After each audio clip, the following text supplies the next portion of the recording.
નમસ્કાર, હું છું પ્રિયા અને તમે જોઈ રહ્યા છો જનતા કી જાણકારી ન્યૂઝ।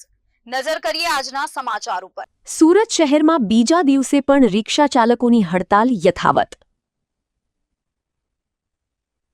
રિક્ષા ચાલકો ભાડામાં ₹5 વધારવાની માંગ કરી રહ્યા છે।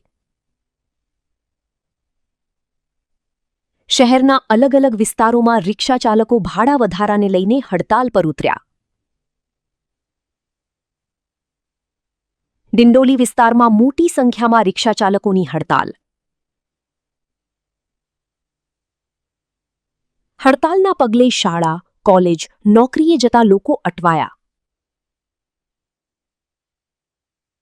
મુસાફરોથી ભરેલી રિક્ષાઓ રોડ પર જ અટકાવવામાં આવી।